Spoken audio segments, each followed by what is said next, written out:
απέναντι. Λέγεται η ιστορία που θα σας πω, μαζί με μουσική. Και ήρωάς της, ο Μέλιος, ένα μικρό σκαθάρι που ζούσε κάποτε στο δάσος. Η ρόδα αριστερά που δεν τσουλάει, δεν κυλάει και το πατίνι σταματάει. Έβγαλε λοιπόν από το μικρό του σακίδιο το γράμμα της. Το γράμμα της αγαπημένης του. Να τι του γράφε.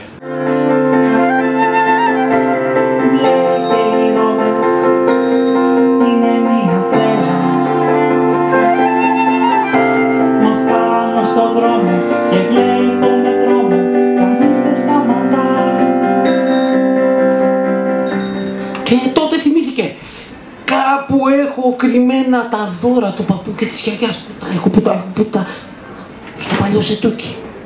Πώς το ξέχασα αυτό. Πάει λοιπόν στο παλιό σετούκι και βρίσκει την πορτοκαλί μαγική σκούπα. Ανεβαίνει στη μαγική πορτοκαλί σκούπα, αλλά μια μαγική πορτοκαλί σκούπα για να πετάξει χρειάζεται αέρα. Αέρα ήθελε το αλεξίπτωτο. Θέλει, μπράβο, μαγεία, τα μαγικά λόγια, αλλά ο Μέλιος τα ξέχασε. Μήπως ξέρετε τίποτα μαγικά λόγια εσείς? Α, ωραία. Άμπρακατάμπρα. Ποιο? Ωραία. Πάμε. Ωραία. Για πάμε όλοι μαζί. Μπας και πετάξουμε το άμπρακατάμπρα. Λοιπόν, πάμε. 1, 2, 3.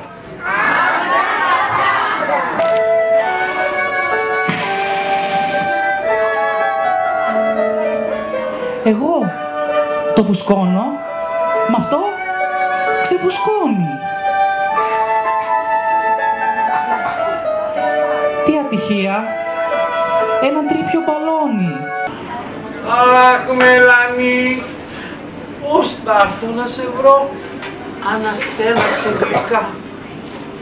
Τι να κάνω? Να γίνω πουλί να πετάξω. Θα γίνω πολύ να πετάξω. Θα γίνω πολύ να πετάξω. Και τότε θυμήθηκε το πράσινο του αλεξίπτωτο.